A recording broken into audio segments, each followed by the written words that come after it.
Hey guys, it is news with Crypto Marie local and international. Black political firms frustrated Harris campaign isn't investing in minority businesses. Pretty insulting. Well, let me tell you guys something. If those people that are in charge of the campaign are not black or only white, we have a problem. Not only they don't care like that about the black community, they feel like, okay, Harris is half black, this is 100%, they're already supporting her, we're not going to invest in that kind of community because they have no other way out. And I have always heard people saying the Democratic Party is taking advantage of the black votes by not investing, by not trying hard enough to let people know we appreciate you, we care about your votes, because they feel like automatically it's a Democratic vote. And that kind of piss off a lot of people. Just like current President Joe Biden tells Charlemagne the God, if you don't vote Democratic, if you don't vote for the Democrat party, excuse me guys, oh, I sound so Haitian there. And I'm proud of it. Don't throw no shade. If you don't vote for the Democratic Party, you are not black. It was an insult to a lot of black people. It was an insult to Charlemagne the God. You don't tell me who to vote for. Of course, it is unfortunate the Republican Party this year has a bad fucking candidate that has no business being there. So even their own Republican voters are leaving his party to go for the Democratic Party. And I can see that happen. If we were to have a fucked up Democratic candidate, I'm sure the Democratic Party will do the same thing. Allow themselves to say, I'm going to put my country first. I am not going to vote for somebody with no common sense. I'm going to vote for somebody with common sense that will allow us to have our democracy, that will allow us to do right by our children's to come. So, of course, we will switch around. And I have to take my hat off to all those Republicans that put their support behind VP Kamala Harris. Because let me tell you guys something.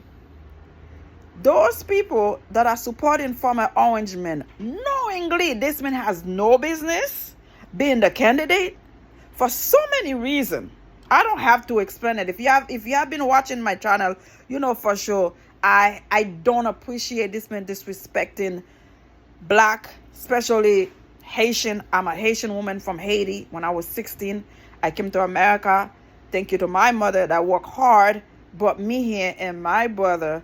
And to see how some white Americans, racist, sexist, treat immigrants makes no sense to me. So there was no way I would support somebody like that. But we do have some great Republican candidates that could have been replaced with this piece of shit, man. But for some reason, the mega cult is so strong, they will not allow other candidate like Mitt Romney seems to be a good guy.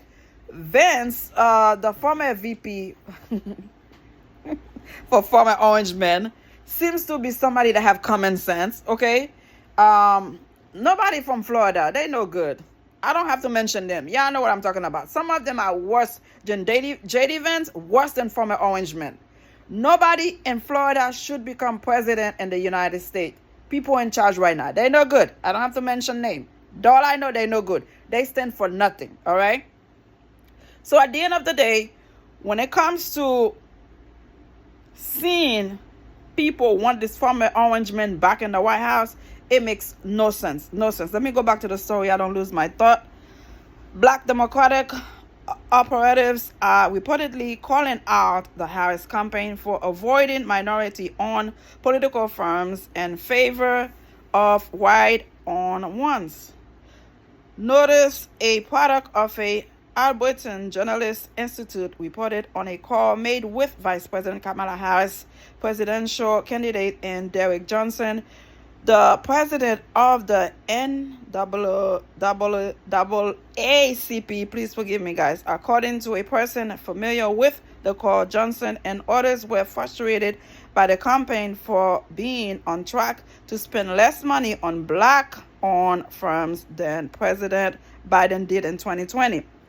You see, because Kamala Harris half black, they think this is an automatic win for her. All the black voters gonna go for her. Let me tell you something. Women are 100% behind her. And, well, I can't say 100%. We have this fool in Georgia. I guess she's been paid allegedly to represent former orange men. You see how crazy she goes after VP Kamala Harris. It is disgusting to see that.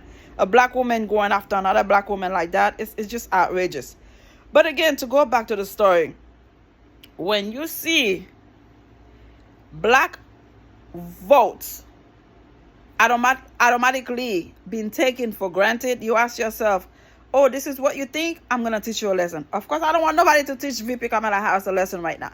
But whomever in charge of the campaign should spend some money on those, not only minority businesses, but YouTube is taking over, yeah. YouTube is taking over, and I have a list of all the podcasters that are doing an amazing job that should be funded also. They have not been paid, and they're doing a fantastic job. Meidas Touch, number 1. Brian Tyler, number 2. David Pakman, Tennessee Brando, The Bulwark. We have TYT, Jesse Dollarman. No, Jesse Dollarmov. Please forgive me, Jesse. Reese Waters, MSNBC, Morning Joe, Reed, Rachel, the whole group. Warren Martin. There were so many. Luke Beasley, Adam Mockler, Jack Cochirella. Those people are doing an amazing job without being paid, y'all. I mean, Meidas Touch, my hat off to you. If I had a hat on, I would take it. Because they give you every detail, everything they covering, political related, focusing, giving you the truth. You are giving all those other people ads. Fox News should not, have some ads, but they don't deserve VP Kamala Harris money. They disrespect her. They racist, sexist. Not all of them. There was one lady there that is for Democratic. But all the other ones, George Janine, Jesse Waters, all the other ones, they no good, all right? They no good. They should not get any money from the campaign. Again, those group of podcasters that I mentioned are doing a fantastic job. They deserve to be paid and funded. Imagine they're not being paid. They're doing amazing. If I forgot anybody, please forgive me. I do have a list of all the people that I've been watching, getting my information from, and combined with the research I have done. Let me tell you something. When I grow up on YouTube to have thousands, if not millions of subscribers, I want to be like those guys, because they paved the way for me to learn how you bring it, how you put it down, how you stand on business, and they're doing a fantastic job.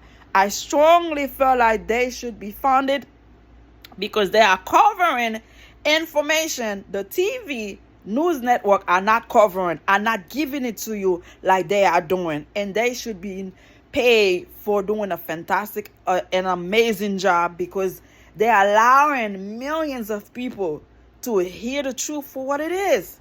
Those network, I call them, those podcasts should be funded. And the Lincoln Project, my goodness, the Lincoln Project, nobody can compare to them. Every day, I don't know who's funding this project, but they are, my hat off to them. They are doing a fantastic job. Every day they have a new ad out, against this former orange man, letting people know that he's not to be trusted. You cannot have him back in the White House. I mean, look, you can tell I am hooked when it comes to Lincoln Project, when it comes to Meidas Touch, when it comes to David Pakman, when it comes to Tyler Taylor. And one of them, I've had it. The two ladies, they amazing also. Let me tell you something.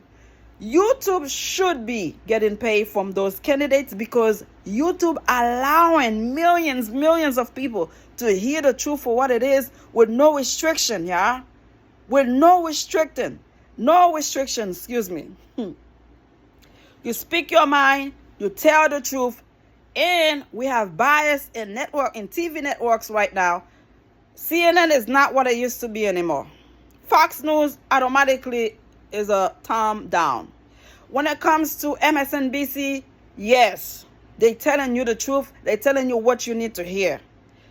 I strongly believe not only the VP Kamala Harris campaign is not helping the black community, is not funding them, but we have a problem. The problem is not only the black community is supporting VP Kamala Harris, the women are going 100% behind her, but you should spend money in their community too. What people don't understand, when you have, please forgive me on that one, white people in charge of a certain project, they don't care for the black community. They don't know the black community also needed to be funded fairly and equally as the white community. You only put the money in one pocket. You're not putting it in the people who's really going to vote for her, who's really going to make her go to the next level. And that's not fair. That's not fair. And again, I said it over and over, funded the YouTube podcasters because they are giving it to you with no restriction, like nobody's business, and why not? Again, those are the people. And a group of people, I also said I was going to do a separate video, maybe on the weekend I'll do that I was going to do certain people that I no longer watch, and the reason I don't watch them. This video will be too long. I'm going to have to do a separate video.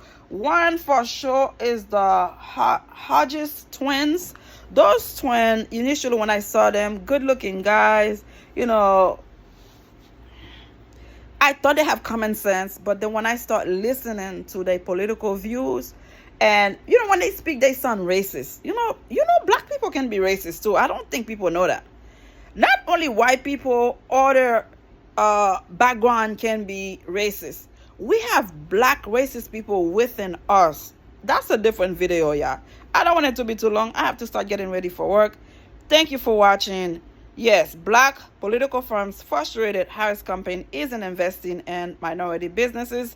And I also think they should funded those podcasters on YouTube because they are doing a fantastic job, better than TV network. Subscribe. Thank you for watching. Bye.